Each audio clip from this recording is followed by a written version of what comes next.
I assure you, Dr. Mason, that I am well aware of why the company has sent me here to you.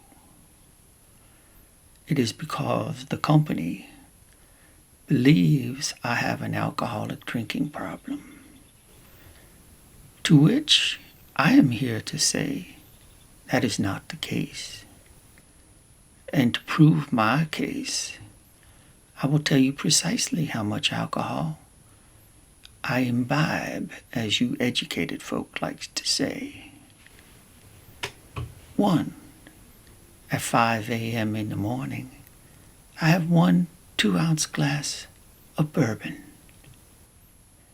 I do not drink during the day, and at 6 before supper, I have 2 2-ounce glasses of bourbon.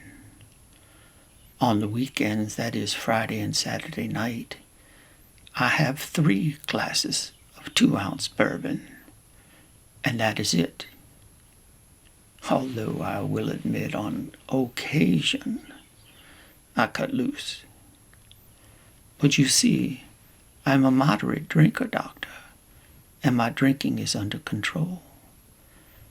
And at work, I can carry the plants and packages around with the best of them. So I do not understand why my company believes I have an alcoholic drinking problem. But since we are here, and you are a psychiatric doctor, there is one thing I would like to talk about. And it involves my childhood, which I understand your type is most interested in. You see, doctor, I was raised in a rather ruffian neighborhood. The boys got beat up quite often. But I want you to know I was protected by my older brother, who was 4 years my senior. And he told the boys we hung out with on the streets of the city that he would, quote, kill them if they messed with me. Thus I was protected, except on one occasion when Brewster Hartman and Tommy Sudduth locked me in the basement of Mrs. Sudduth's house. And when I had to go home, I was crying. Not really crying, I was desperate and panicking, screaming that I had to go home. I had to go home for dinner. And Bruce and Tommy laughed at me from behind the basement door.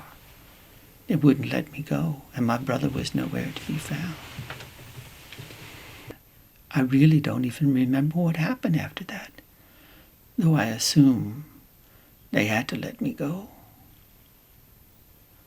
So while it might appear that I was unable to protect myself and had to rely on the goodness of my brother, I would say that's misleading because I was an excellent athlete. I was a rather ferocious football player, and therein lies my problem. For you see, there was one occasion which I cannot forget and which haunts me to this day. It was when we were playing the Cheshire Red Devils. They wore red uniforms, which frightened me. And our coach scared us, saying the Red Devils were the best of the best, save for our own team. And when we played the Red Devils, we beat them soundly. Now, I was the halfback and the middle linebacker. And I knew only one way to play football, and that was to put my head down and spear. I hit people with the top of my head constantly. I hit him in the knees, I hit him in the shins, I hit him in the chest, I hit him in the face mask. That's how I played, and it was all legal in those days. I was about a 6th grader then, playing 100-pound football. And in the 4th quarter, while we played the Red Devils, while we were up 3 touchdowns, I ran the ball off tackle. There was a huge hole. I ran past the linebacker, and way downfield there was one safety between me and the goal line. Now this safety was a little boy, And therein lies the problem. He didn't know what to do. I saw fright in his eyes, but he stood before me, and I did not know what to do, doctor. And I reverted to what I always do. I put my head down, and as it was, I smashed the boy right in the chest, knocking him flat on his back. It was then that my guilt arose, and I hopped over the boy, feeling terrible because I had mauled him. And when I ran the next 10 or 20 yards, I considered not going into the end zone because I felt so bad, doctor.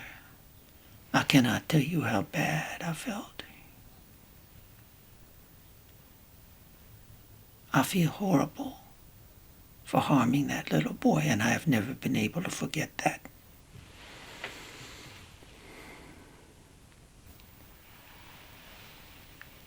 Now, after the games, my father, who was a harsh man, he was a G-man for the FBI.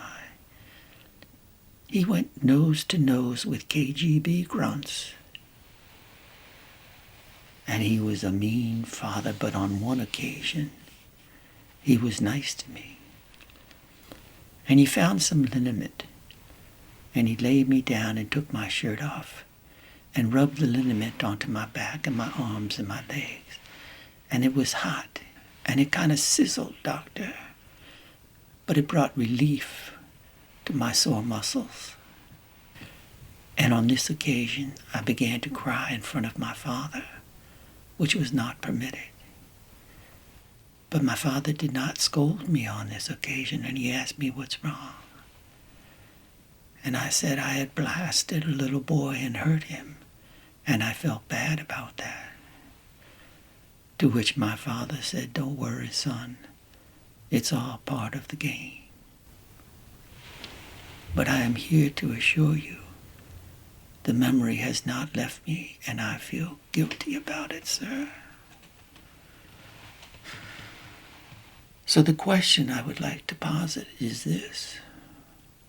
What would you, doctor, do if I were to go home after our encounter here and do personal harm to myself, say with a rope?